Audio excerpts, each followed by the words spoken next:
ladies and gentlemen, and welcome to tonight's show of Baha'i Phone In Live. We've got a really wonderful talk planned for you tonight called Undressing the Pope. And after tonight's talk, you'll be able to call in with your questions and receive answers from tonight's speaker.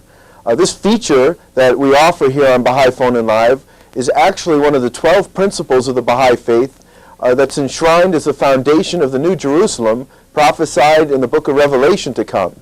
And Abdul-Baha has explained that this New Jerusalem represents the law of God that is to be revealed in this day by the second coming of Christ.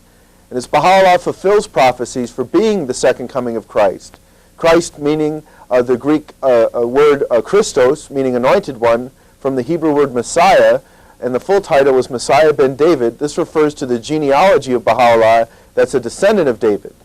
And these 12 principles of Baha'u'llah are represented also by the 12 jewels on the foundation of this New Jerusalem, which is the law of God. The second principle of the faith, which is referenced by the sapphire, is the independent investigation of the truth.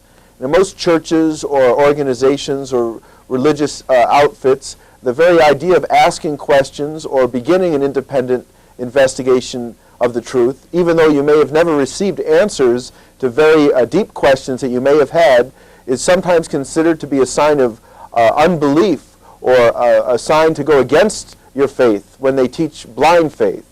But the principles of Baha'u'llah and the true religion of God is a faith, but it's to be a faith based on proofs. And therefore the independent investigation of the truth is upheld. And in the spirit of that, we'll have, again, questions and answers live tonight on MCAT after tonight's talk. Now, one of the things that I wanted to get into that we haven't spoken on here in a while is something that Abdul-Baha wrote about in an article called The Fourth Dimensional Consciousness. And in this article, he speaks about a special part of our organism, of the human body, called the psychrons. And these psychrons are in the upper levels of the brain, and they function around the same type of a manner as the strings of a violin might function, with a vibration, and that they're made of the same type of substance as the rest of the nervous fiber in the body. And everything seen or heard passes through these psychrons. And according to the potency of what we're perceiving, these psychrons vibrate at different rates. Well, when we come into contact with the manifestation of our day, and we receive our rays of the Holy Spirit, these psychrons vibrate at an accelerated rate. And they produce a golden hue around the head. And for those people that can see a halo, auras and things, this appears to be like the halo. Well, Abdul-Baha goes on in this article to explain in Fourth Dimensional Consciousness that before things take place in the material world, they take place in the spiritual world first, the world of the soul and the spirit, where the psychrons operate also.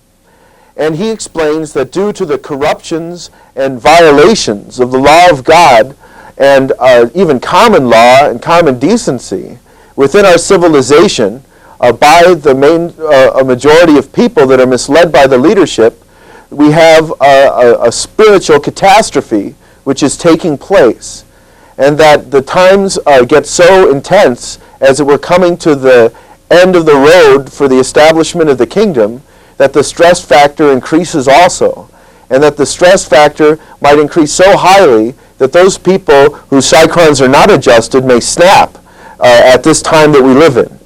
But he not only explains this, but he also goes on to explain that there is a spiritual catastrophe that happens in the spiritual world first, and then later it's manifested in the physical world. And he says that the spiritual catastrophe has already taken place, and the landslide is due in the physical world.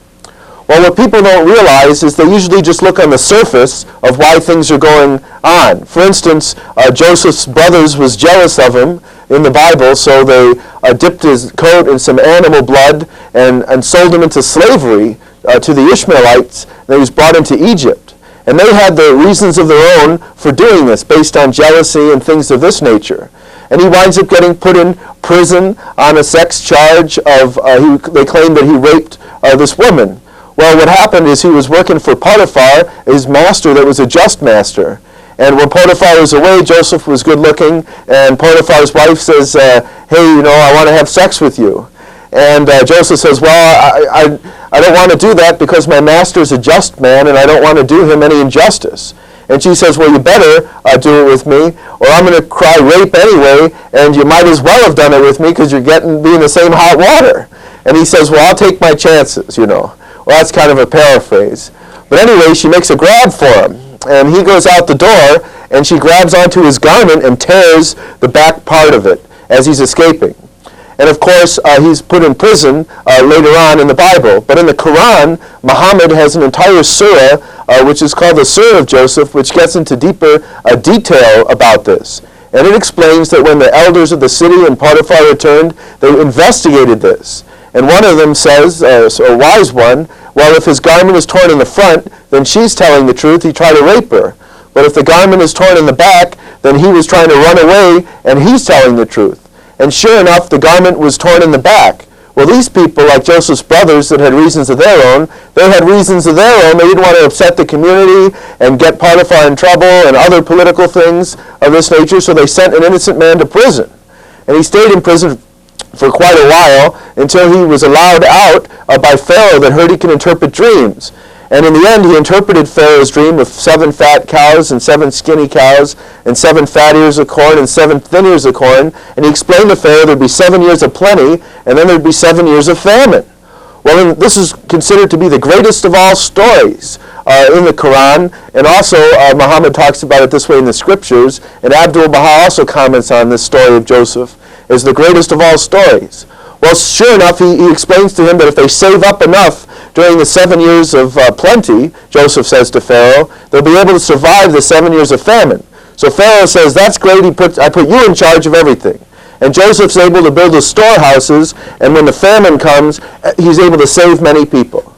So the brothers had their motives for getting rid of Joseph in the first place on the surface. And Potiphar and the city people had their motives, and Potiphar's wife had her motives, and all of this happened in some kind of circumstance, didn't it? But what was God's plan? That the real motive for all this was that there was going to be 7 years of famine. And if all of this wouldn't have happened to Joseph in his lifetime, and he wouldn't have been put in prison in this way, and he wouldn't have been sold into captivity, then he wouldn't have been there at the right place and the right time to implement God's plan to save all the people from the 7 years of famine. And so this was the real purpose behind all this. But on the surface, there looked like there was many little purposes that each individual might have.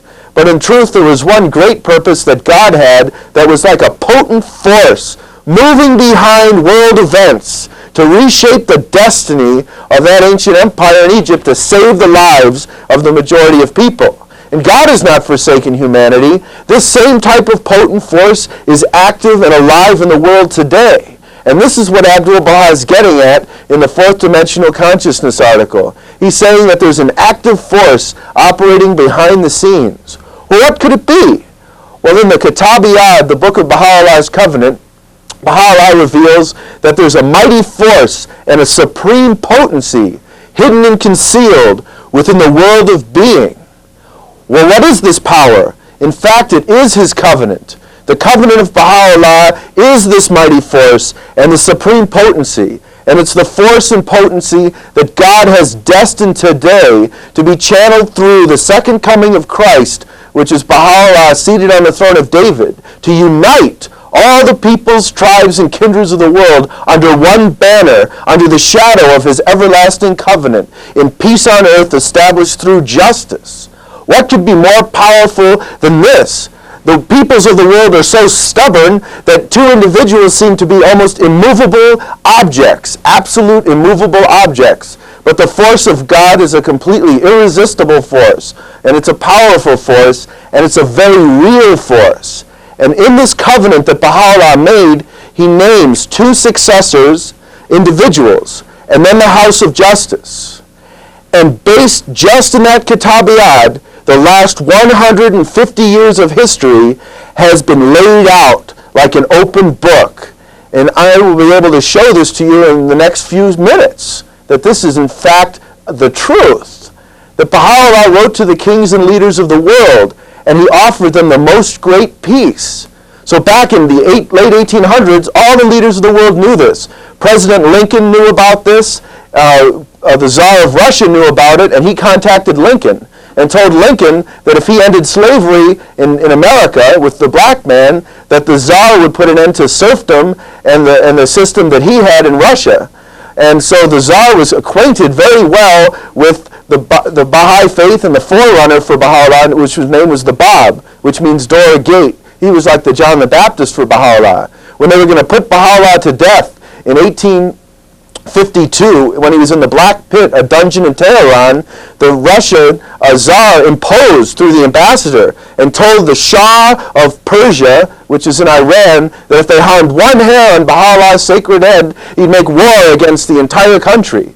And this is how Baha'u'llah's life was protected by the Tsar. And later Baha'u'llah was banished to Baghdad, where he made his proclamation to the world in 1863.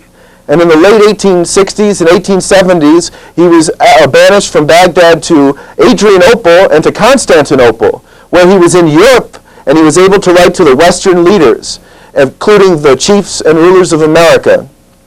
Well, when they received this offer of the most great peace, all humanity united together under God in one true religion, without a clergy to oppress and corrupt and take over, the leaders of the world rejected the most great peace. So Baha'u'llah gave them another chance. He wrote to them again and says, now that you've rejected the most great peace, I offer you the lesser peace. And this would be a political peace where all the nations would form a universal house of justice, or the house of the Lord, a council. And Baha'u'llah, being seated on the throne of David, would arbitrate between the nations and bring peace to the world, regardless of what the religions of the people was. And the heavy taxes for war, like 33% of our American taxes goes for war, could be eliminated because all the nations would be at peace. Well, they rejected his lesser peace. So finally, Baha'u'llah said, because you have rejected the most great peace and the lesser peace, now you've made the choice, and the things that are in the book of Revelation concerning the catastrophes and the purification will be fulfilled. Had you accepted me, he said, then these things might have been averted, but they rejected them. Well, the Tsar was a believer in Baha'u'llah, so he set up the World Court in The Hague. He asked Baha'u'llah what he could do as a believer, and Baha'u'llah said that he should implement this by assembling the nations together and proclaiming Baha'u'llah. So the Tsar assembled them together at the World Court and told the leaders how they could now have peace at the council table. Well, the leaders were impressed. They said, this is a fantastic idea. We've never heard of such a thing. This will save our heavy tax burdens and our war effort. We can go on to bigger and better things. Only a genius would think of something like this. It's so new. It's so original. It sounds like it could only be divinely inspired. And instead of the Tsar proclaiming Baha'u'llah, he says, divinely inspired, well, thank you. And he went to his head. And he didn't proclaim Baha'u'llah. And we had World War I. Well, something else was taking place now. That as the World Court failed and we had World War I, there was something else happening. That this mighty power and supreme potency, Baha'u'llah named his successor Abdul-Baha. And Baha'u'llah helped set up, through the Tsar, the World Court. And Abdul-Baha's ministry was alive during the time of the World Court. And had the World Court turned to Abdul-Baha and accepted the covenant that Baha'u'llah gave, World War I would have been averted. But instead, the world rejected and broke Baha'u'llah's covenant by rejecting Abdul-Baha's counsel. And those within the Baha'i faith, such as Abdul-Baha's half-brother Muhammad Ali, he broke the covenant and refused to accept Abdul-Baha as the first successor in the Kitabiyad. And this negative vibration of violating the first provision of the Kitabiyad, the acceptance of Abdul-Baha, was a spiritual catastrophe which took place in the thought world, and it manifested itself physically in this world as World War I. Well, after this, Abdul-Baha ascended in 1921, right at the end of World War I, when the Ottoman Empire of the East of Islam was divided up at the Council of Versailles. Abdul-Baha ascended, and we entered the second provision and the second phase of Baha'u'llah's covenant, this mighty power and supreme potency. And this was to accept Shoghi Effendi as the second infallible successor to Baha'u'llah. And when the world rejected Shoghi Effendi And the Baha'is some of the teachers also refused to accept him. They violated this covenant. And this also caused a negative vibration within the thought world. Well, at the same time Shoghi Effendi was alive, the League of Nations had been set up. But it was set up in a bad way. That Woodrow Wilson had been a Baha'i, and his daughter was a card-carrying Baha'i. And he had Helen Keller do most of the footwork and legwork of setting up the League of Nations, and she was a Baha'i. And he was setting up the League of Nations covenant. And he couldn't get the United States to join. Had the United States joined the League of Nations, he would have proclaimed Baha'u'llah to be the manifestation. But as the United States wouldn't join, he died soul-sick and heartbroken.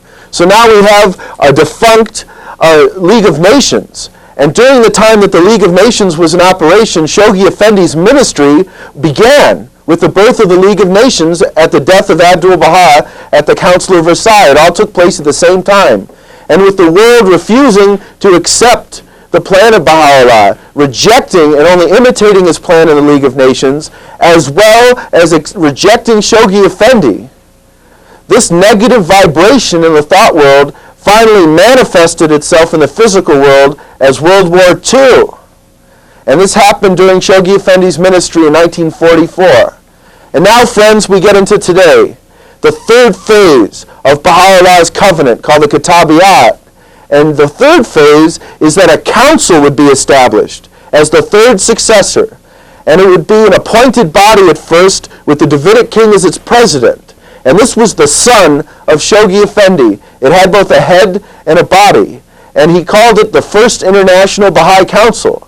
And he set it up on January 9th of 1951. And it had a 40-year gestation period. And it was finally born into the world on January 9th of 1991. And it exists in the world today. The third successor of Baha'u'llah, Shoghi Effendi's son, the International Baha'i Council, now titled the Second International Baha'i Council, which is the foundation and infant of the Universal House of Justice, is in the world. And the people of the world stand in denial. And the mainstream Baha'is of the world, over 5 million, have violated the covenant of Baha'u'llah, which is this book, the Kitabiyat. And the addendum to it is the Will and Testament of Abdul-Baha. And these two books together, the Book of the Covenant of the Kitabiyat and the Will and Testament of Abdul-Baha, makes up the covenant of God for today, the charter for the actual kingdom of God on earth. And it's prophesied of in the book of Revelation in chapter 5 as a scroll written within, which is the Book of the Covenant of Baha'u'llah, and on the back, which is the addendum, the Will and Testament, and it says it's sealed with 7 seals. And Abdul-Baha actually sealed his Will and Testament with 7 physical seals. And this scroll in chapter 5 of Revelation is where this mighty power and supreme potency is hidden and concealed in the world of being. And there's a promised one in the world today, the Lamb, the return of Jesus the Lamb, the return of Jesus the High Priest after the order of Melchizedek. And as he breaks these seals open and unfurls this scroll, the potency of God is released into the world. And he's established the third successor of Baha'u'llah.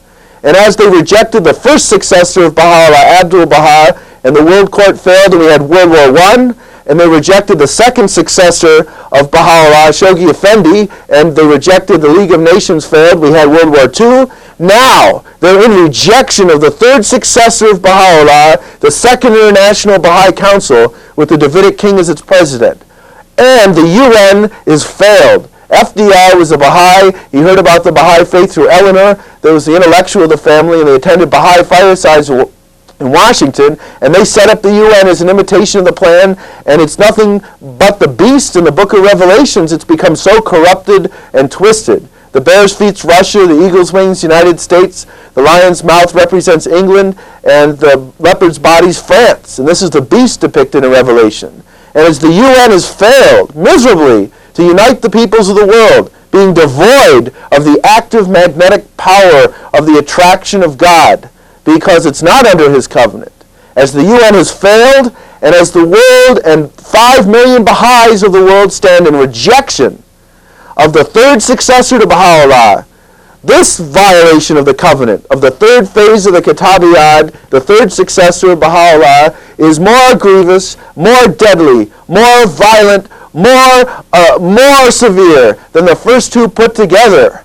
And the result will be World War III, in which 1/3 of mankind perishes in 1 hour of thermonuclear war, and then a meteor strikes the earth, causing the third wind, a giant earthquake, and then the earth will shift crust, and the United States will move 2,000 miles south within a week's time or so. And then the world will be purified, but it will not end, and we'll have the establishment of the kingdom of God on earth. But why is it even so much more severe with the third successor? Well, there's a double whammy, that the promised one lives in the world today, that Jesus has returned.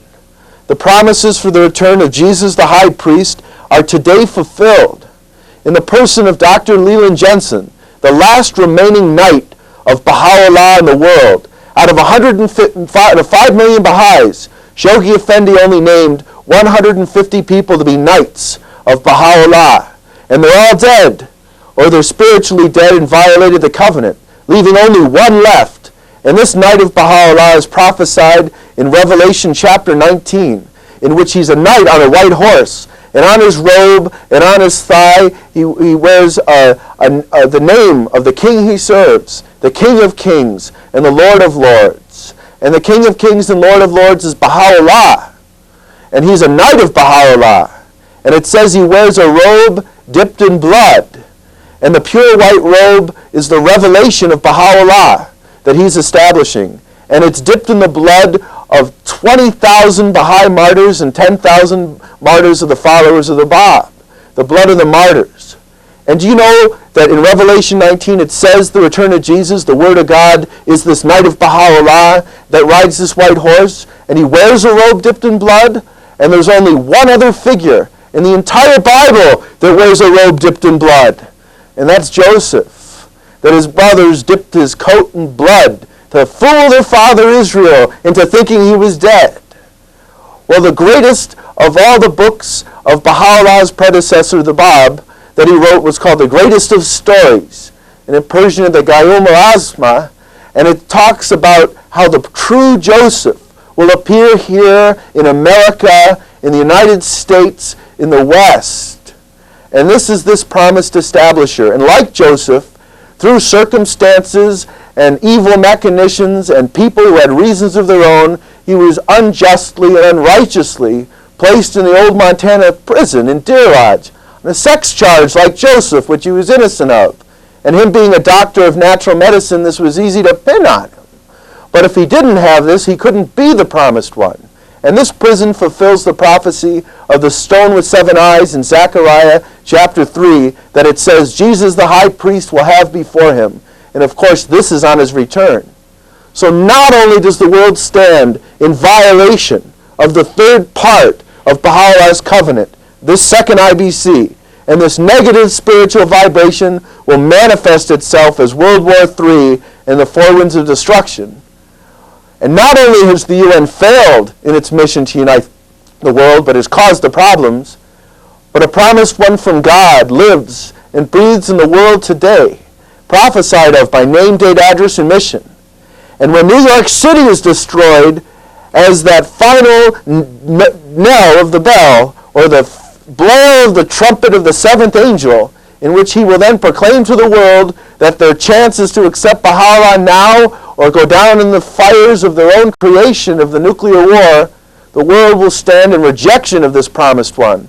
And only 144,000 people, after Saddam Hussein destroys the UN building in New York, will come forward from the covenant-breaking Baha'is and be regathered as the 12 tribes of Israel under its new name Baha'i. And maybe twice that number of other people will accept it. And the rest of the people will remain behind the veil. And then there will be 4 winds of destruction. And each of these winds will rend asunder the veils that have hindered the people from accepting the return of Jesus into this world. And there's 4 veils in the book of Daniel that deserve to be rent asunder. The first wind of destruction, and they'll see that the people that don't accept Jesus could see that he was prophesied by date by Daniel. He gives in chapter 9 his date to come. And the second veil is the coming of Jesus as the door or the gate, and he says this in John chapter 10. And the third veil in Daniel is the coming of Jesus as the Christ, which is his Baha'u'llah. And these are the three dates in Daniel 12. Of the 1260, the 1290 is 1863 when Baha'u'llah proclaimed himself. And the fourth date is that of the 1335, which winds up being 1963, which is when Dr. Leland Jensen began his mission by being opposed by Satan. And so after these four winds of destruction, these four veils will have been rent asunder, and all the world will see the truth of how the Bab and Baha'u'llah and Dr. Jensen fulfill the prophecies for the return of Jesus spoken of in the book of Daniel and in the scriptures. And then we will have the kingdom established on earth. But it's the people, through the rejection of this power and the resistance of the plan of God, that themselves perpetuate the very catastrophe that will then purify the world for the establishment of the kingdom. Strange that the very people that deny and repudiate and dispute with the promised one, the majority, like those that stood crying for Barabbas when Jesus was crucified on his first appearance, are the very people that benefit the most from the kingdom that God has provided for them, that these appearances of Jesus and the return of Jesus the high priest is now established in the world. Why? For the people that reject, for the people's benefit, for their safety, for their security, and for their salvation.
Well, now it's my special pleasure to introduce tonight's talk and tonight's speaker. Tonight's speaker has been on our show before. He's one of the producers of our show here at MCAT. But more importantly, he's an honored member of the Second International Baha'i Council, in fact, the vice president. And his name is Dave Cornell, and he'll be undressing the Pope tonight. Dave? Thanks, Neil. Quite an honor. Whether you're Catholic or not, everyone in the world is familiar with the head of the Catholic Church, the Pope. Last year at World Youth Day, Pope John Paul met President Clinton, and President Clinton was showing him all the sights around in Colorado. And he's recognized as a great world leader. He's seen as an authority figure in the Christian church. And here you can see a picture of him last year with President Clinton. Now, when people turned on their TVs, they saw a man standing there with a tall, pointed hat and long flowing robes, and in one hand he had a staff, and in the other hand he had a message for the Catholic Church, and he read it to the people at that time. Now, in the last few years, I've had a chance to learn some information about the origin of the Pope and the papacy, and the information that I've found is so amazing, it's earth-shaking. I'd like to share that with you tonight. For instance, did you know that the origin of the papacy began 2,000 years before Jesus, and it can actually be traced to a man and a woman named Nimrod and Semiramis? And that the clothes that the Pope wears can actually be associated with ancient pagan worship rites. Also, I'll show you how as a direct result of the papacy, the message of Jesus became completely corrupt, and today we just have basically a form of ancient Babylonian paganism that's taught in the churches. Now, these claims may seem unbelievable at first, but I have a lot of proof and a lot of evidence to show you tonight, so let's get started. Now, before I start, we need to go back about 6,000 years ago, before the beginning of civilization. Now, at this time, the people in the world at that time were in a very primitive mental state. They had not yet developed the ability to think in the abstract. All that they knew about the world around them was what they could see with their five senses. Now, they knew that they didn't create themselves, so they worshiped the things that gave them life. For instance, they saw that every spring the sun got higher in the sky and all the flora came back to life, and so they worshiped the sun as a life giver. And they saw that by hunting down animals and eating them, that this continued their own lives, and so they worshiped the animals too. And this continued with the worshiping the sun, moon, and stars. They found that through sexual intercourse that babies were born, and so they worshiped the sex organs as fertility objects. Now, this form of worship, the worshiping of physical things, this is what's called paganism. And the definition of paganism is worshiping anything other than the one true invisible God. Well, to these people came a person named Adam. Now, the Bible claims that, or says that Adam was the first man. But then science shows that man has been in existence in some form or another for millions of years. So what's going on here? Is there a problem? Is science wrong? Is the Bible wrong? Well, it turns out that they're both correct, that man has been in existence for millions of years on this planet, but that when Adam came, instead of him being the first man, he was the first God-conscious man. He was the first one to have this concept of an invisible abstract creator. And he taught this concept to the people around them. And also he taught of other abstract concepts like language and the alphabet. And he brought them laws and teachings to help them raise them up to a civilization. They went from a nomadic people at that time to the first civilizations in the Mesopotamian Valley. Well, what Adam found was that as he was teaching these people, they had a very difficult time grasping what he was saying. They couldn't understand these abstract concepts. And it turned out that the only people that Adam could teach were his own descendants, his own family. So in order to teach these people, Adam had to take and separate these descendants from the other pagans in the area so that he can continue teaching them and educating them about the one true invisible creator. So what he did is he took these descendants, if you look at this map over here, he took the descendants from this area and he took them over to the Tarim Basin. And this place is located north of India. And it's a basin that's completely surrounded by mountains. And he had to physically separate these descendants, his descendants, from these other people so that they could be educated. Now this area, this Tarim Basin, is very similar to our city of Missoula. That the city of Missoula is a valley that's completely surrounded by mountains. And there's a cutaway here on this chart that gives an illustration of this.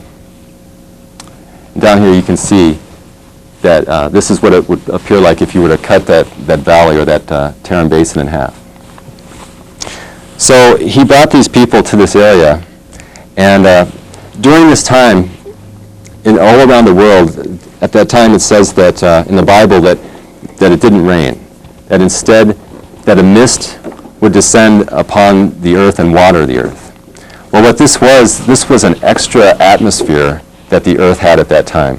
The Native Americans referred to it as the purple veil, and Immanuel Velikovsky talks about this extra atmosphere. And what would happen is at night this would descend and water the earth, and then during the day it would rise again. So there was always this extra atmosphere of protection. Now there's a book that I wanted to, that talks about this extra atmosphere. It's called The Genesis Flood by John C. Whitcomb. And he describes this, it's what's referred to in the Bible as the waters above the firmament. And he says, "As we have seen, these waters apparently existed in the form of a great vapor canopy around the earth, of unknown but possibly very great extent. As vapor, it was quite invisible, but nevertheless would have had a profound effect on terrestrial climate and meteorological processes. The most immediate and obvious of these facts would be to cause a uniformly warm, temperate climate around the earth. Such water vapor as is present in the atmosphere today has the specific effect of regulating the Earth's temperature.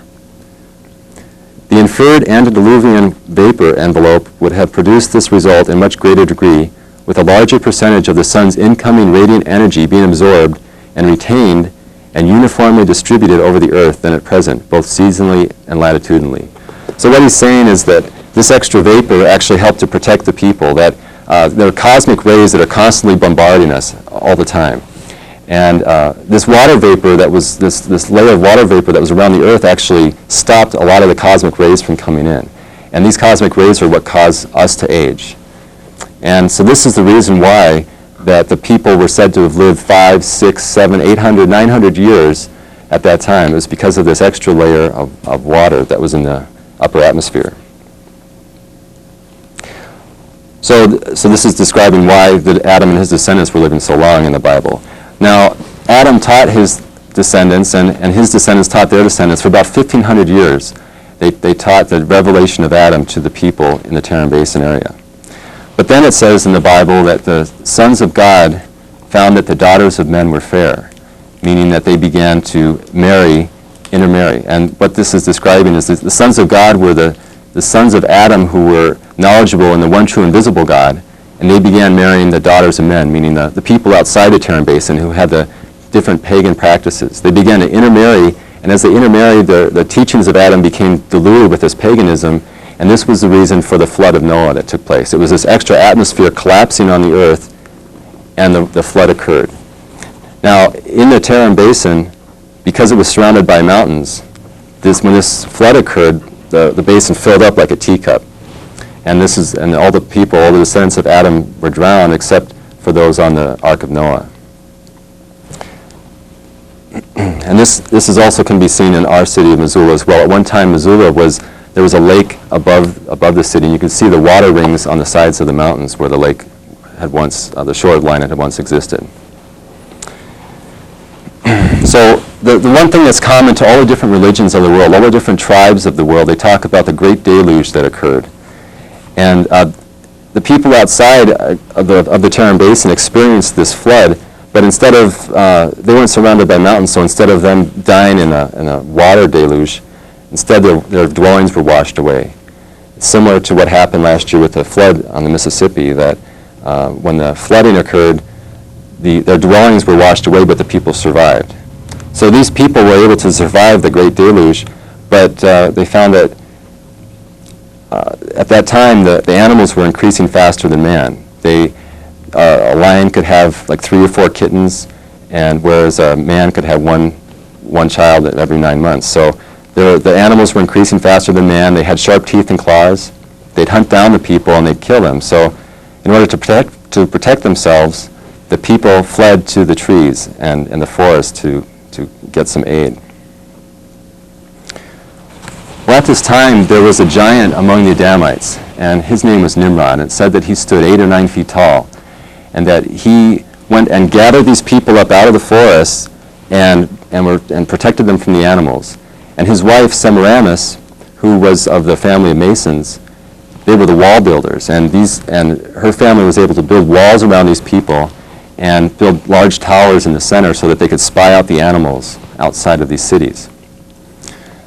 Then it says that Nimrod then went around the city and killed all the animals that were in the area. And It was said that because he was a giant among the people and he was so strong that he could actually take a bull and tear it apart with his bare hands.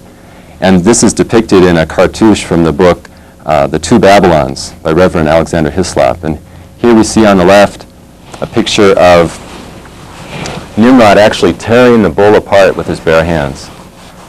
And then over on this side, he's killing a lion, but now he's put the horns of the bull on top of his head, and he's got the leggings, and he's got the tail of the bull. And this is a depiction today of what our modern day Satan, or the devil, is. The two horns, the hooves. The origin of the devil, the origin of Satan, actually began 2,000 years before the coming of Jesus.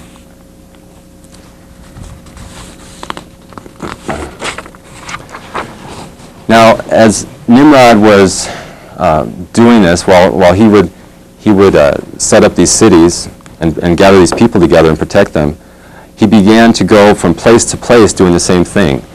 He would gather the people in other areas, and his wife Semiramis would build the walls. And in this way, Nimrod became the first person to be head of an empire.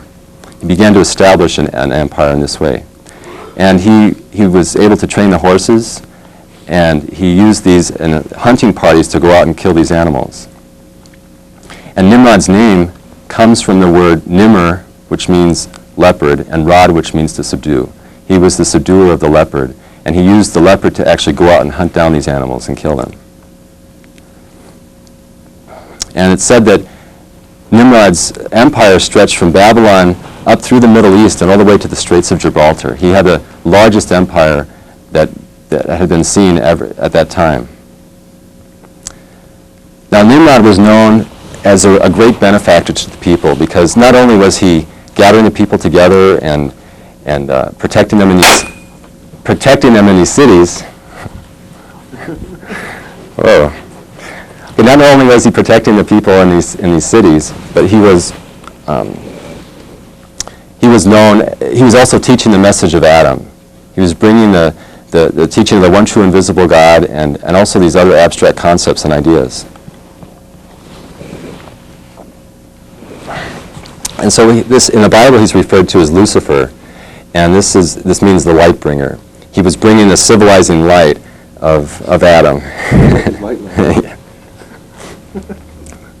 Now, people were happy to accept these teachings that Nimrod had brought, because they saw that Nimrod was both a hero and a savior to them. He'd saved their lives, and so they were grateful to him. But then it says that Nimrod fell, that he began to become corrupted. And this is how it took place, that these hunting parties that Nimrod had, he used them to go out and anyone who was against what Nimrod was doing, anyone who was against him setting up this huge empire, he would send these hunting parties out, and he'd hunt down these people and kill them. And this was the first cavalry, and he started the first armies at that time. No one had ever seen this before. And because people had never been educated or part of warfare before, it was like taking candy from a baby. He had no problem with any dissension among the ranks. Now, the other people, they loved Nimrod a great deal, and they were greatly in his debt. But because of their pagan backgrounds, because of them, they're trying to understand things on a physical level. They couldn't understand these abstract concepts that Nimrod was teaching them about an abstract creator. And so they also disliked the spiritual laws that he taught. That, for instance, he brought teachings for marriage and other civilizing laws to help people in a civilization. When the people weren't used to this, they didn't like it. So they kept pestering him, bugging him, and finally Nimrod says, well, okay. And what he did is he completely did away with the laws of Adam. And this is how Nimrod did this. It's depicted in the story of Atlas. In this story, it said that the heavens were so oppressive that the people had to crawl around on their bellies just to get around. But then it says that Atlas comes along and he lifts the heavens up onto his shoulders. And when he stands up, he was considered to be a giant. So then the people could then stand up and walk around. They were lifted from this oppression of the heavens. Then it says, with a mighty heave, Atlas lifted the heavens up above the sycamores, and then with a third heave, completely lifted the heavens up above the mountains. In other words, the people were then free to roam wherever they wanted to around the planet. Well, this is a story that depicts 3 edicts, or 3 laws that Nimrod put forth, completely doing away with the teachings of Adam. The third one, completely allowing the people to go back to any form of paganism or debauchery or immorality that they cared to do. And Nimrod promoted this, and he let them do this. And not only did he allow them to go back to paganism, he and his wife began to introduce new concepts and teachings. For instance, they said that they said, you can worship us as well. And they set up the stars representing each of the different ones. For instance, Mars was representative of Nimrod, and Venus was representative of Semiramis, and Jupiter was representative of Nimrod's father, Cush. And also they worshipped Saturn for Nimrod as well. And this is where we get the word Satan from the word Saturn. Well, at this time in the world, there was alive in the world a very spiritual and educated person, and his name was Shem. He lived 500 years after the flood, and he was called the blessed son of Noah. Shem was aware of what Nimrod was doing. He was very keen to what was going on, and he went down to Egypt where there was a court of judges there. And he explained to this court of judges, these 72 judges, that Nimrod was completely apostatizing the faith of Adam, and that everything that he was doing was just reverting the people back to paganism. Well, these judges listened to him, and they agreed, and they said that they'd bring him to trial when Nimrod came back. Well, when Nimrod was out establishing his empire, and when they came back, they brought him before this court. And at the time, there were 30 judges there, and these 30 judges found him guilty of apostasy. And they said they'd leave it to the entire body of 72 to determine how Nimrod was going to be sentenced. Well, these 72 judges determined that Nimrod would be put to death, and that his body would be cut up into chunks, and each chunk would be sent to a different part of his empire with a little note attached saying what had happened. Well, Semiramis, his wife, gets a chunk of Nimrod's body. Now, nobody knows which chunk she got, but it had a note attached to it, and it explained exactly what Nimrod had done, that it was because he'd completely apostatized the religion of Adam. This was the punishment for such an act. Well, when she got this, she was furious, because at the time she was considered to be one of the most beautiful women in the world, and because she was the wife of Nimrod, she shared in all the glory and all the fame. So she realized that with this taking place, that she would lose that reign of authority that she had. So she gets this idea. What she does is, about a year later, she becomes pregnant. And some people ask her, well, what's going on? Nimrod died over a year ago. How come you're pregnant? She said, well, this is due to the fact that my womb is the habitation of the Holy Spirit. And when the baby was born, it was a baby boy. And she called him Ninus, meaning this is my divine son, Ninus, the reincarnated son of Nimrod, thus instituting this idea of the Trinity, that she said that Nimrod, who was in heaven, impregnated her, and out came the reincarnated son, Ninus. This is the origin of the Trinity. It began with Semiramis, and she introduced it, and this concept was then spread among the people. Well, this was a very foreign idea to the people, that how can there be 3 gods? I thought, Nimrod was teaching us about one, and now, what are you talking about? How can there be 3 in 1? Well, these people would come to worship the divine son Ninus, and she would give them a concoction. It was a golden cup full of intoxicants. And this is depicted on a coin that you see on one side there's a face of Pope Leo the 12th. On the other side of this coin is an image of Semiramis holding this golden goblet, offering it to the people to drink. The people would drink of this intoxicant, and it would dull their senses. It would make them prone to brainwashing. And so when they were in this state, very drug state, she then conveyed this Babylonian Trinity to them, and they then formed the very first priest class at that time. these people who followed what Semiramis was teaching. Well, she set them up as the very first priest class, and she sent her son up, Ninus, as the first Pontifex Maximus, or high priest. This is what the people accepted in the place of Nimrod and Semiramis. They accepted this concept of the Pontifex Maximus with this concept of the Trinity, that every descendant of the Pontifex Maximus, everyone in the next line, would be considered a direct descendant from Nimrod, that they'd be the reincarnated son of Nimrod alive in the world. Now, as this concept spread, it spread to all different forms of religion, and it infected every different world religion in that day and later on. It's infected Judaism, it's infected Hinduism, Zoroastrianism, Buddhism, and also Christianity.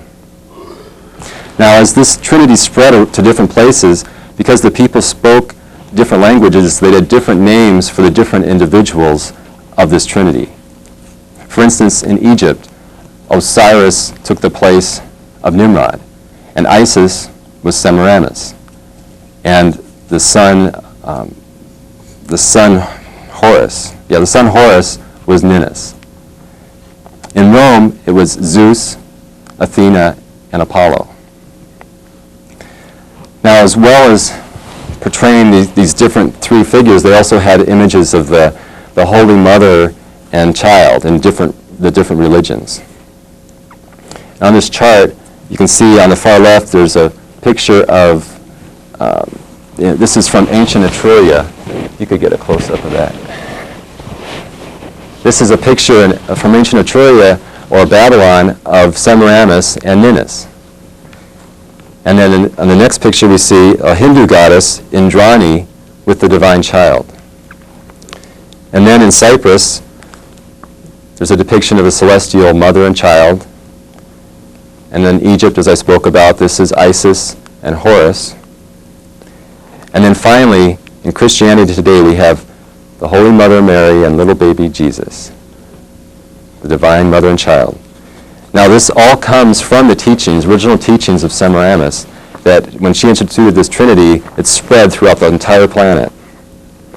Now, in the Bible, even though the word Trinity is never used, it's taught as Christian doctrine. And it's spread to all the different sects, the thousands of different sects of Christianity. Okay, so getting back to what Semiramis did, she sets up this Pontifex Maximus, or her son Ninus, as the reincarnated son of Nimrod. And she indoctrinates the people with this paganism. And the way she does it is by using the different articles of clothing that this Pontifex Maximus wore to help to institute these different concepts and ideas, to institute this Babylonian Trinity.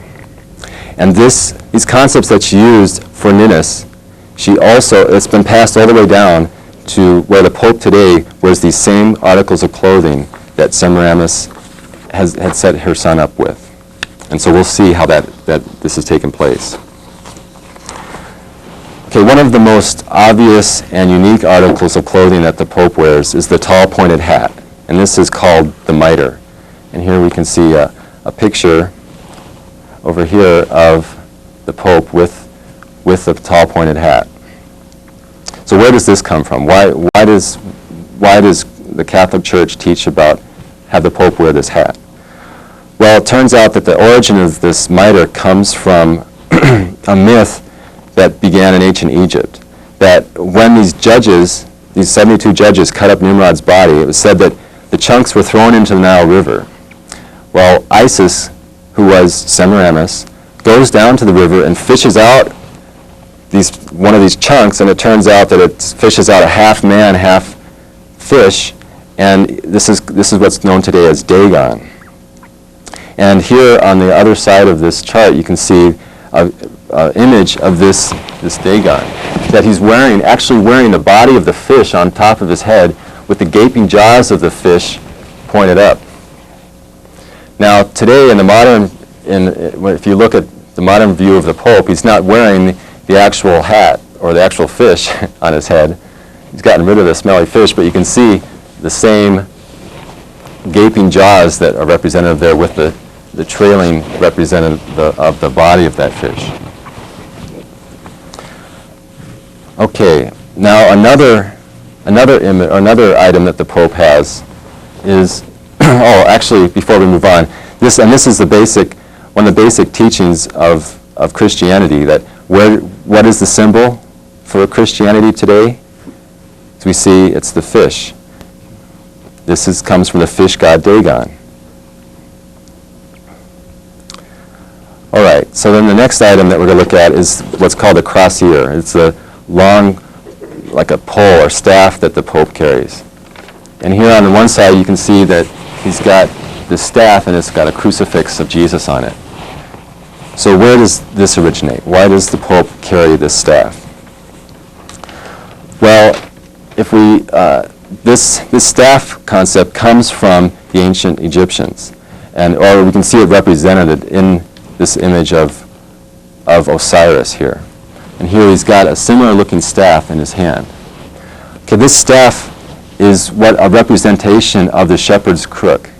That Nimrod was called, he was one of the shepherd kings. He shepherded the people from those forests, and he gathered the people together. And in this way, he was called the shepherd king. And all of the Pontifex Maximuses that Semiramis set up, they were also referred to as shepherd kings. And so they had this staff as an emblem of being these shepherd kings. Also, another item that the Pope has is what's called the keys of St. Peter. And these are supposed to be the keys that Jesus gave to the Apostle Peter when it says that he gave him the keys to the kingdom. Well, these keys actually started again back with Nimrod and Semiramis. That these keys of St. Peter were originally called the keys of Janus and Sibyl.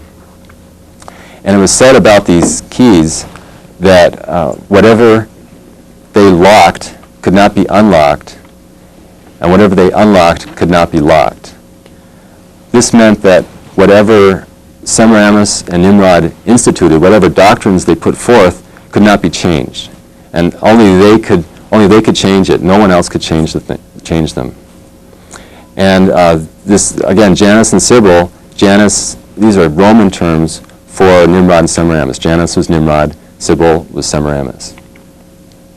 So today the Pope wears these keys emblazoned on his sleeve as a representative that he is the quote-unquote infallible Pope. But this comes from this idea of Nimrod and Semiramis giving the only infallible interpretation or doctrine in their day. Okay, one of the most outstanding or one of the most noticeable things that the Pope wears is the red robe that he wears in public. And here we see a picture. Whenever he goes outside, when you see him getting off of planes or going through the crowds, he's got this red robe on. Stands out like a sore thumb. Now the origin of this red robe goes back to Adam. That it was said that Adam's revelation was called the red-robed revelation. And there was actually a physical red robe that Adam had that he gave to his appointed descendants who would be like the teachers of Adam's revelation. For instance, he passed it on to Seth. And when Seth was wearing this, that means that he gave the authoritative explanation of Adam's teachings. Well, this robe was passed down to his various descendants. And it got all the way down to Noah, and he took it on the ark with him. Well, when he and his family were getting off the ark, at that time Ham, who was called the cursed son of Noah, he stole the robes and hid them. And Ham had, his son was Cush, and he gave the robes to Cush, who hid them as well. And then Nimrod was the son of Cush, and Cush then gives the robes to Nimrod, and he then puts on these robes when he violates the teachings of Adam. Well, this was a big test for the people. Here was Nimrod, who was violating the teachings. He's teaching paganism again. He's teaching the worship of the sun, moon, and stars. But then he's got this red robe, which people recognize as the one, whoever had that had the authoritative explanation. So they had to think for themselves, were they going to follow this guy because he's got this red robe, or are they going to reject him because he's teaching against the laws of Adam? Well, practically all the followers of Nimrod failed that test, and they all accepted him as their leader. it's said that the original robe that had been stolen eventually made it back to the rightful people, but a duplicate copy was made, and these Pontifex Maximuses wore this red robe, and when they had this red robe on, they were then the depiction of the red devil. This is where the red devil concept comes from. It's from this red robe.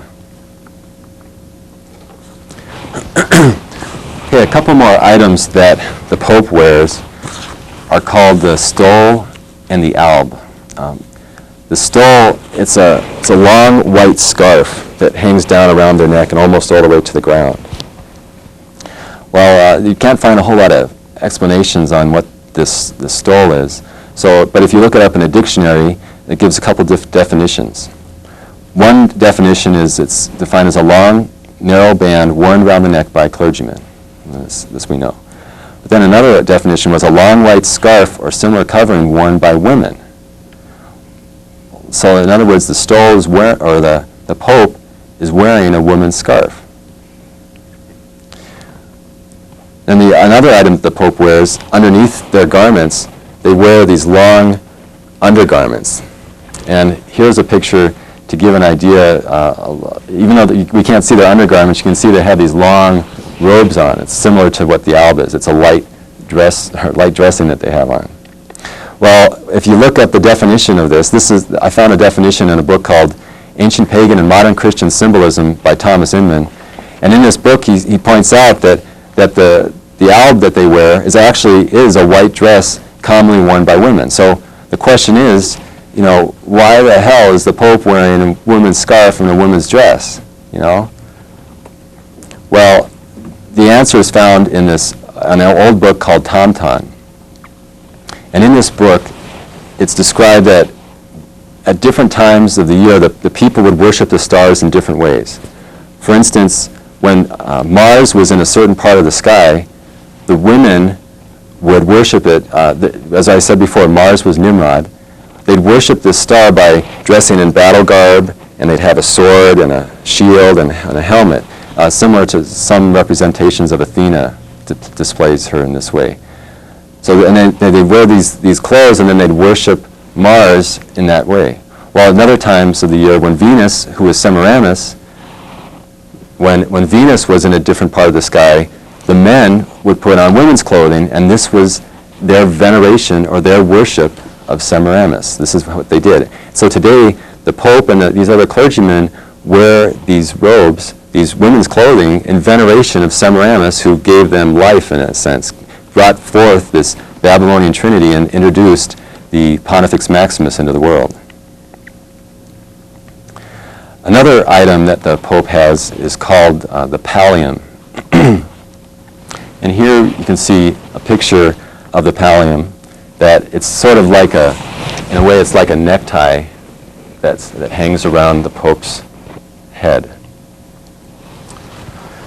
Okay, so to understand what this pallium is, to understand where it comes from, if we look at an old woodcut of a 16th century priest, it kind of gives us a clue. On the left side here, we see this pallium hanging around this priest's neck, but he's got this crossbar going across. Well, if we were to take this garment and lay it down on the floor, it would be, over here on the right, it would look what is today commonly known as the ankh. Okay, so why does the Pope wear this representation of an ankh around his head? Or what does the ankh represent? Well, the ankh is seen in virtually every Egyptian painting. We saw earlier in this picture of Osiris that I'm about to show you, you see that the Osiris has, again, the tall hat, he's got the shepherd's crook, and in his right hand, he's got the ankh. So I looked in a book called The Gods of the Egyptians by Wallace Budge, who gets into the history of the Egyptians and their different practices. And he wrote, quote, "It has been suggested that the ankh is a conventional representation of some organ of the human body connected with procreation, and this view is probably correct." And then later in the book he writes, "The ankh was probably some part of the human body which the Egyptians believed to be intimately connected with generation and with the maintenance of life.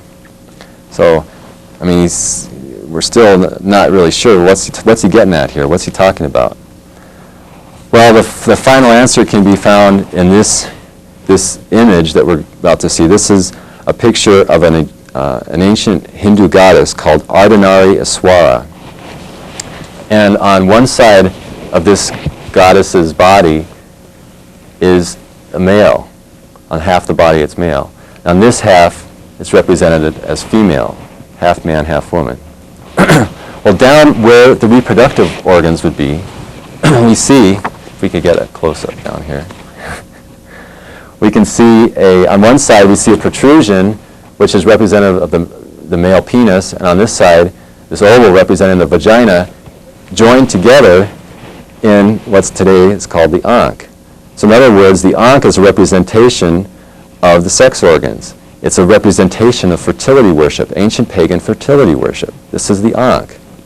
And the Pope wears this ankh around his head in veneration of these ancient, these pagan practices of worshiping the sex organs as life givers. And when he puts on the ankh, he's seen as the life giver of the church.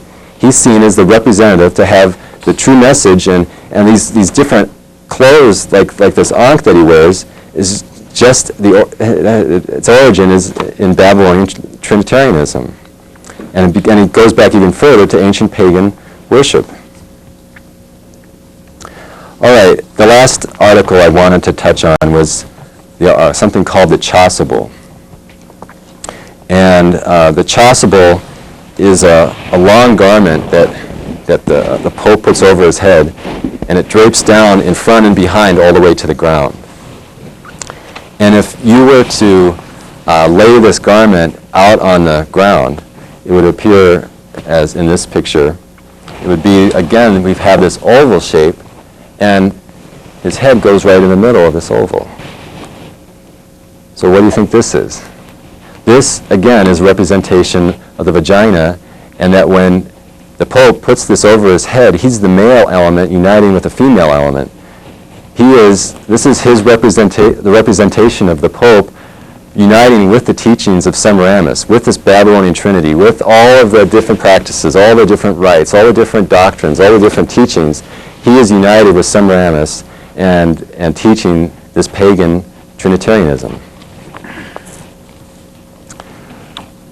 Okay, and Thomas Inman, again in that book, Ancient Pagan and Modern Christian Symbolism, he points out that when worn by the priest, when this article is worn by the priest, he forms the male element, the penis, and the chasuble shape is that of the vesica piscis, one of the most common emblems of the yoni, and he says this is just another form of the worship of the goddess Semiramis.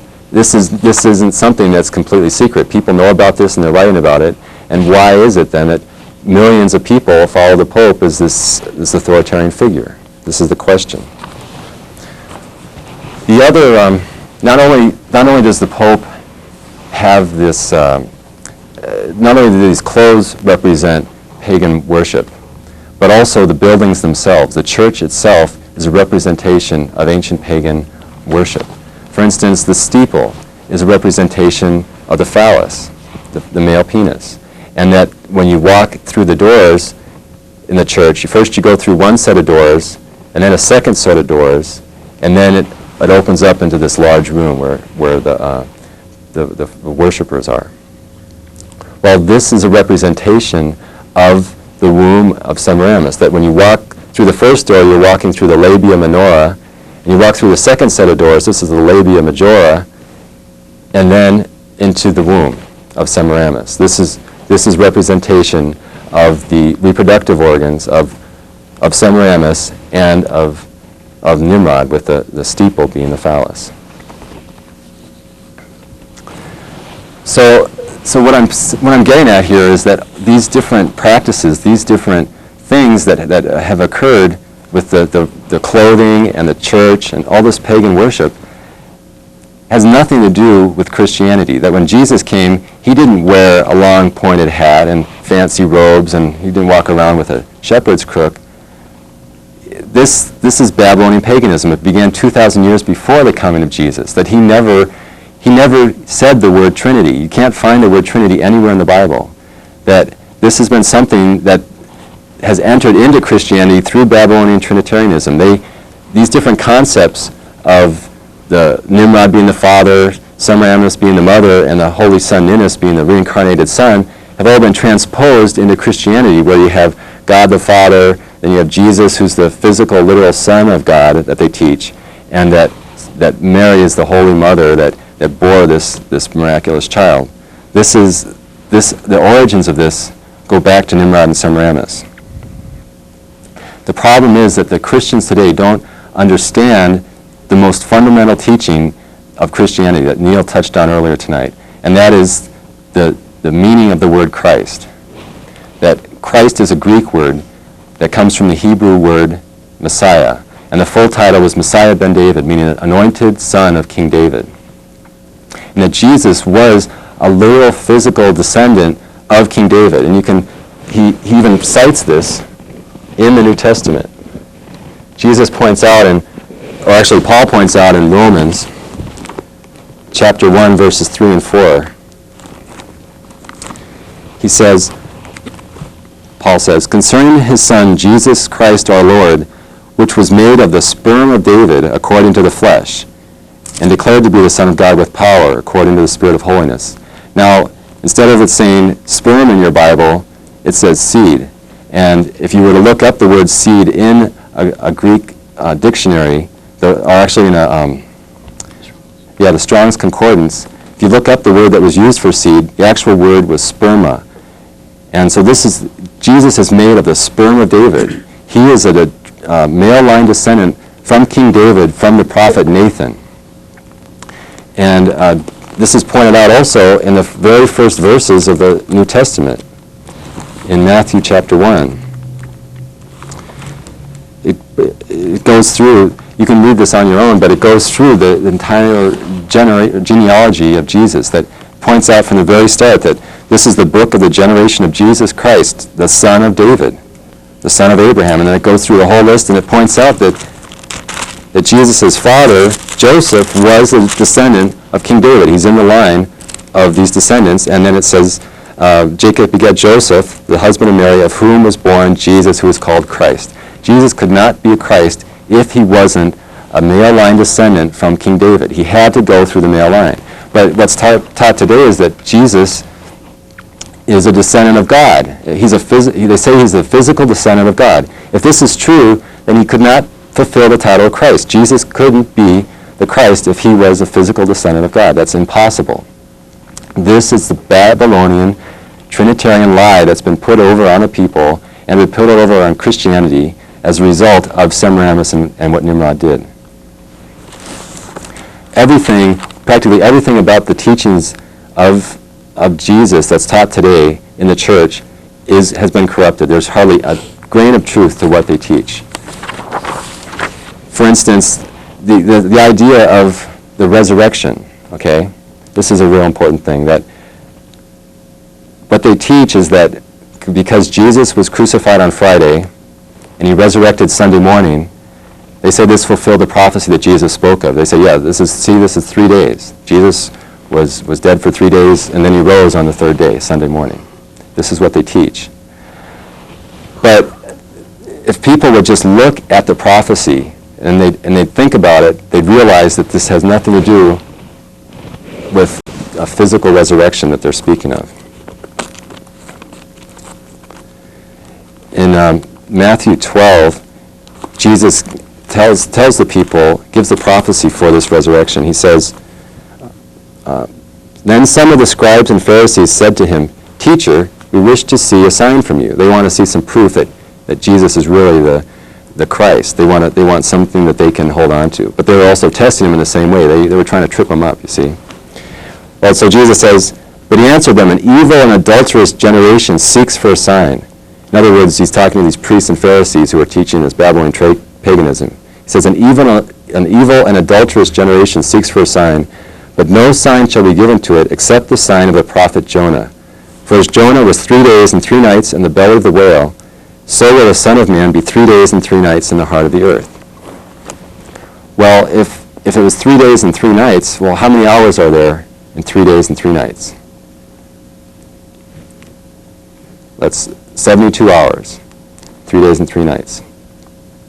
If you add the time between Friday, when they took Jesus off the cross, it says that they took him off about sundown. If you add from Friday night to Saturday night, that's 24 hours. And then Saturday night to Sunday morning when the tomb was empty, that's another 12 hours. That's a total of 36 hours. That's only half the time. And even if you count it the other way, if you say, you could say there's Friday night, Saturday day, and then Saturday night. That's 2 nights and 1 day. That's still only half the prophecy of 3 days and 3 nights. And this is what Jesus said. He said that, but no sign shall be given to it except the sign of the prophet Jonah. In other words, this is the only sign he's going to give. And if he doesn't fulfill the 3 days and 3 nights, then he's not the Messiah. He's not the Christ. And if we're looking at a physical resurrection, then Jesus did not fulfill that physical resurrection because it was only half the time. If he was up and walking around, then he couldn't be the Christ. That's the fact. He had to fulfill the prophecy to be 3 days and 3 nights. The concept of the physical resurrection does not come from the Bible. It comes from this Babylonian Trinity, the idea that Nimrod was resurrected in the son Ninus. Now, you might have questions regarding the resurrection, and we can get into that later if you'd like. But the point that I'm trying to make is that the physical reresurrection is nowhere taught in Christianity. It's only taught in the churches by the priests who are wearing these robes and the ankhs around their head and that sort of thing. Okay. The point of all of this, the point of the reason why we're talking about this is that because of this Babylonian Trinity that's entered into Christianity, the people have missed the coming of the second Christ. They've missed the return of Christ. They've got the people, the clergy people have been looking up into the sky for Jesus to come descending out of the sky, and they're looking for this God-man to lead them. But this is all part of the Trinity that they're teaching. That in the prophecies in the book of Zechariah, it talks about that there would be 2 anointed ones to come. And there are these 2 different anointed ones, or 2 different messiahs that were to come. One who would suffer and die, spoken of in Isaiah 53, and another one who would be a reigning Messiah who would establish the kingdom of God on earth. The one that was to suffer and die was Jesus, and the one that returns, that brings the message of his Father's kingdom, or brings the message of the kingdom of God on earth, is Baha'u'llah. And that Jesus spoke of Baha'u'llah. He prophesied him by name in Mark 8:38. He says, maybe I'll read that. He says, "For whoever is ashamed of me and of my words in this adulterous and sinful generation, of him will the Son of Man be ashamed when he comes in Baha'u'llah with the holy angels." Now, it's translated in your Bible as the glory of the Father, but when Jesus spoke this, he spoke a dialect of Aramaic, and he actually said that he would come again in Baha'u'llah. Over and over, the Bible prophesies both the suffering Messiah and the reigning Messiah, and because the people are looking elsewhere, they've missed the return of the second Christ, the second Messiah.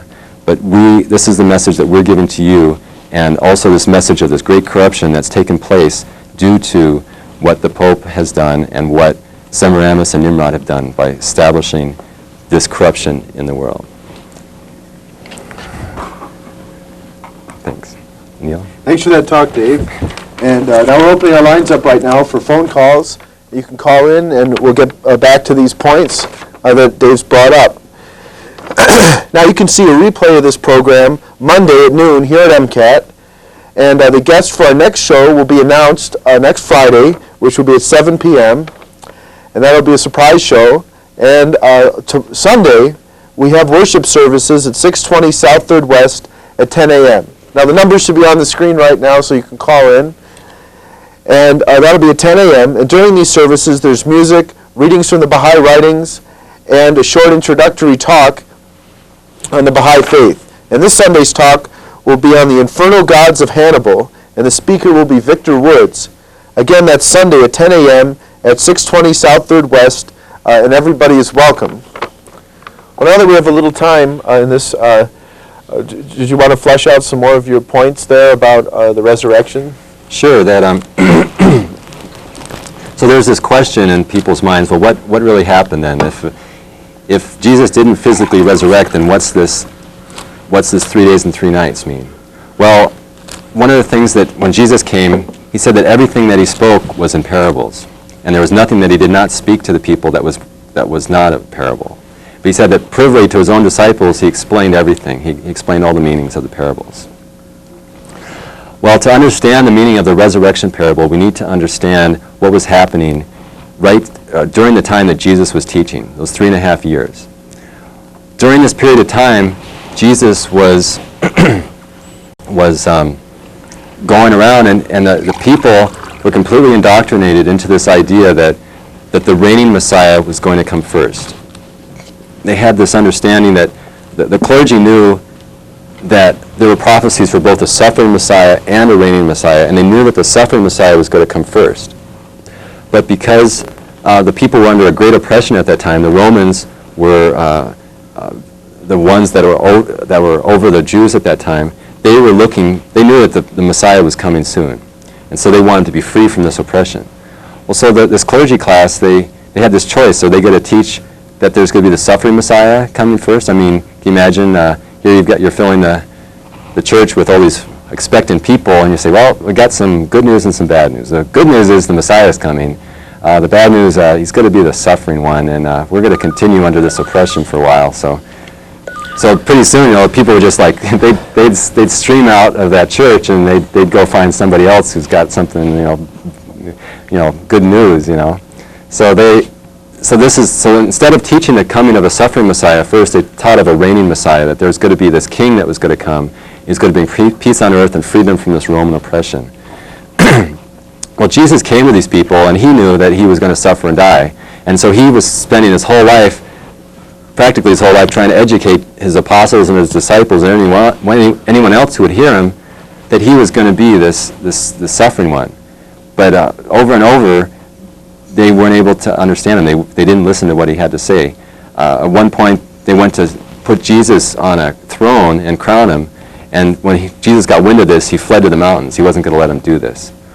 Also, it talks about in Matthew 10:34 that it said that Jesus said, do not think that I have come to bring peace. I have not. I've come to bring a sword, division, and dividing mother and daughter and father and son.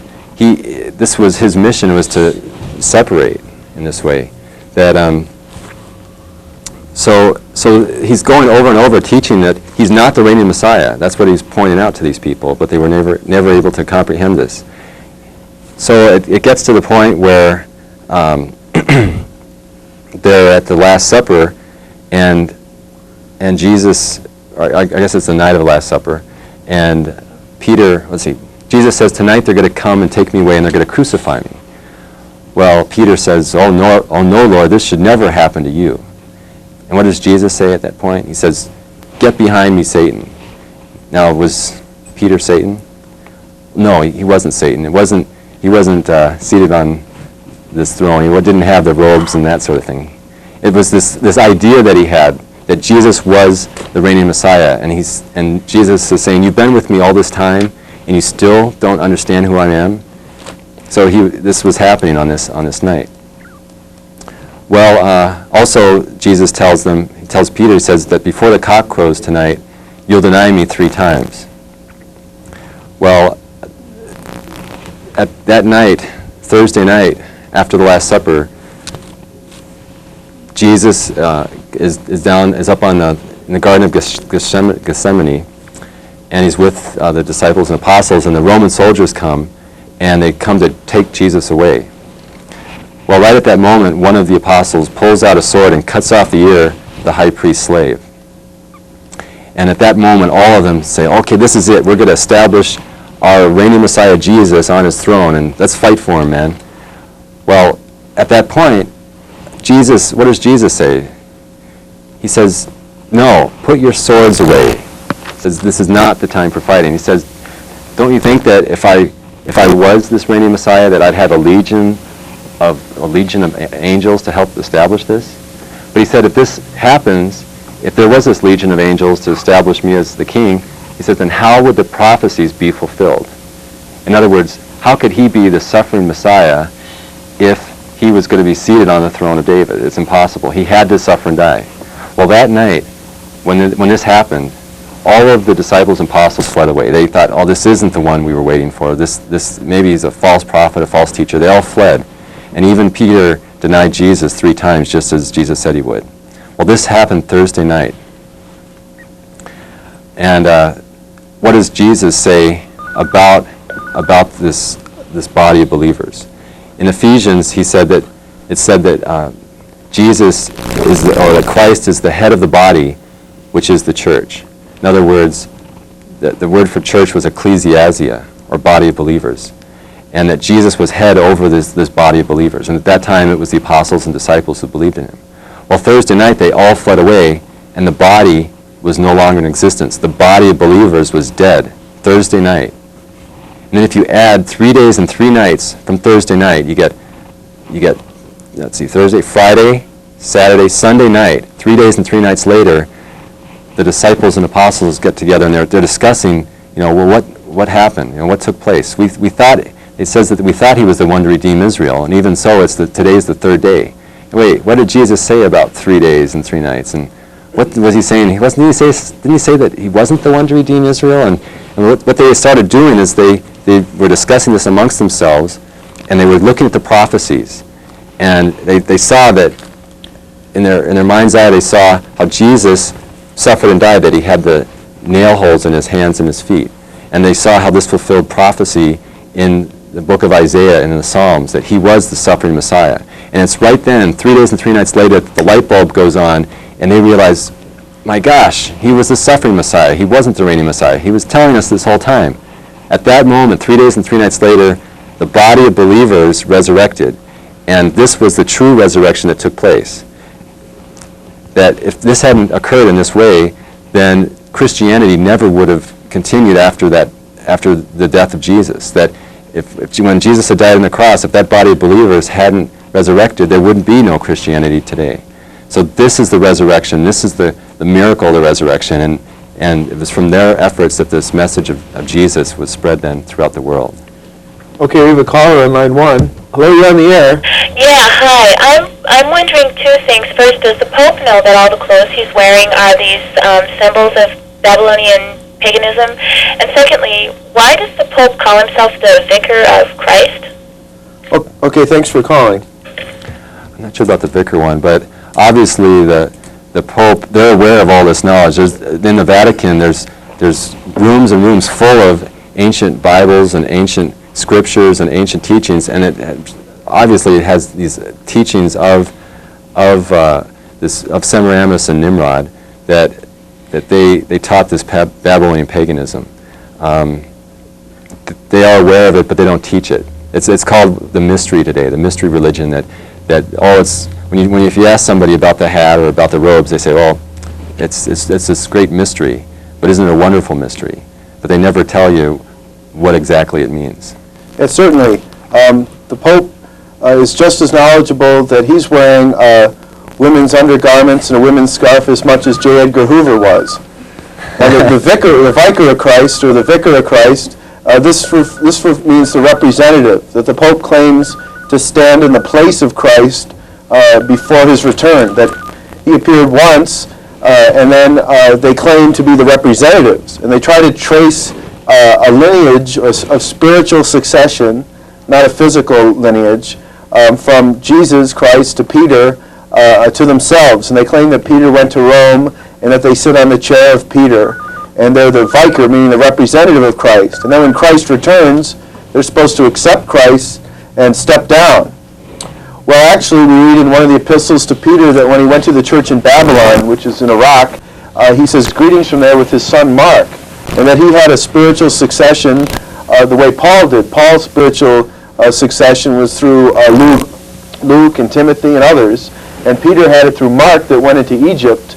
And the bishops of Alexandria was actually the ones preserving true Christianity. And there were 5 bishops at that time, and none of them had authority over the others. The one was in Alexandria, and if any of them did, it was the one in Alexandria. There was one in Antioch, Jerusalem, and also in Damascus and Rome. And the one in Rome became the great defender of the Trinity, and they wanted to corrupt Christianity with this. So they had the Council of Nicaea in 325 AD, and the Trinitarian brand of Christianity won out over true Christianity. And the representative from Alexandria was named Arius, that was the true defender of this, and he was banished from the Roman Empire. But later he was able to come back, and it was after this time that the popes put on these robes, as Dave explained tonight in his talk, that all the Caesars of Rome wore these robes. Cyrus the Great conquered Babylon, and the robes of Nimrod, or Satan, because we get that from the word Saturn, and Nimrod said it was the planet Saturn, moved from Babylon to Pergamum in Asia Minor. And Attalus III, the last king of Pergamum, willed these to Rome in 133 BC, and Julius Caesar put these on as the first Rome, the emperor of Rome, in 63 BC. And all the emperors of Rome wore this fish hat and this regalia and these robes, up until Gratian, who refused to put them on. And this was in the late 300s, around 385, around there. And he put them up for grabs, and the Bishop of Rome took them, and he became the first pope, and his name is Damascus, to wear these robes. And so they claim to be this vicar, or vicar, the representative of Christ on earth, or God's representative on earth, until Christ returns. So when Baha'u'llah returned, he wrote to Pope Pius IX, the vicar of Christ, and says, your job is over, Christ has returned in me. That I'm the descendant of David, seated on David's throne, and he revealed something that hadn't been spoken of before, that he had infallibility. And because of this, the Pope rejected Baha'u'llah, and Pope Pius IX claimed that the popes were infallible. And this was in Vatican I, and this caused a schism in the Catholic Church. And for accepting the return of Christ, Pope Pius IX was thrown down, and Garibaldi and his armies came into Rome and imprisoned him in the Vatican, where he died a miserable and lousy death, imprisoned there. I think we have another caller on line 1, so we'll see this. Hello, you're on the air. Yeah, I have 2 questions. Who are the Knights of Malta, and how does that affect our government, and also is the Pope going into the room of Semiramis or coming out of it? Well, we can see some people are enjoying tonight's program. Do you want to answer that? They want to know if the Pope's going into Semiramis' room or coming out of it. Well, he's probably going in and out. Let me take the other part. So the Knights of Malta is a group of people that have sworn allegiance to defend the Pope beyond everything else, kind of like the Jesuit priests was originally not a teaching order but an army to defend the Pope. And the people that belong to this have sworn to obey the Pope above and beyond all other covenants and contracts which they may enter into. So people that are the Knights of Malta in government positions have have already sworn allegiance to the Pope beyond the Constitution of the United States, beyond a contract they might enter into, and they're sworn complete obedience to the Pope. And of course the Pope's completely immersed in the paganism of Semiramis and the Trinity. And as you were pointing out, this is where their heads are all at. So. Okay, well, we've got time for about one more question, and then I guess we'll be signing off today. Some more points that you had in there, Dave. Maybe you'd like to explain the Pope's role today in the world affairs, and the role he plays is one of the 3 elements getting involved in the starting of Armageddon. Actually, why don't you go into that? Well, you know about it. You can go into that. Well, go ahead. So do we have a call before we get into that? Do we want to take another call?